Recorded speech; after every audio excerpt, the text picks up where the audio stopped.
Hi everyone, I hope everyone is doing well. In today's episode, I'm gonna show you how to get a total column in Excel.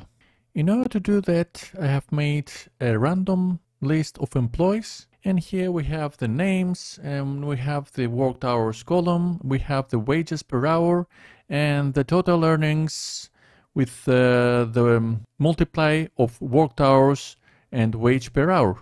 Now, how to get some column at the bottom of this list? Coming here, I'm going to show you two different ways. Obviously, I'm going to show you the first one. Here, we're going to write total. We're coming to the right section and we'll say equal, and we're going to use the formula named sum.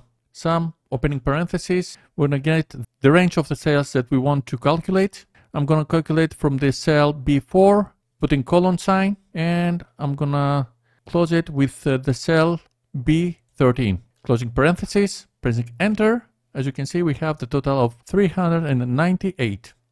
Let's also calculate the wages column total. Coming here once again, saying equal, using the function named sum, opening parentheses.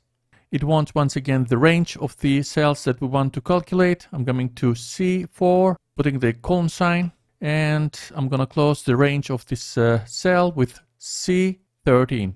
Closing parentheses, and voila.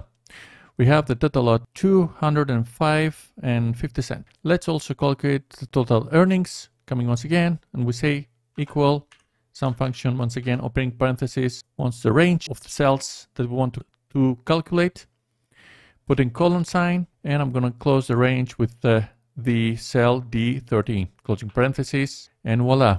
We have the total of earnings.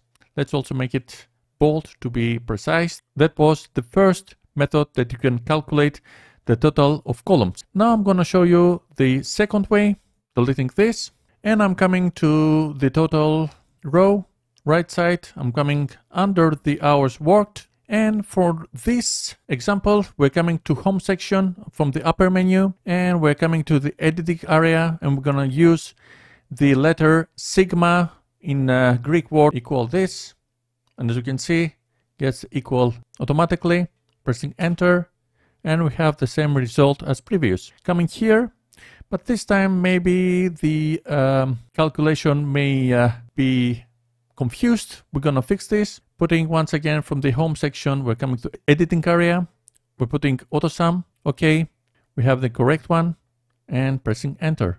Once again, we're coming to total earnings, coming from home section to editing area, pressing AutoSum. As you can see, we have a slight error. Don't worry, we're gonna fix this. We're gonna put the area D4, putting the colon sign, and the closing range will be D13. Putting this, and voila. We have totally here automatically sum. Let's try if it's working also. I'm gonna put this 500. As you can see, the total changes immediately automatically and gets the new total. So this video was like this. I hope you like this video. If you like it, please give a big thumbs up. And if you're not subscribed to my channel, please subscribe in order to see more future content. Thank you for watching me, and I will see you in my next video. Until then, have a nice day. Bye bye.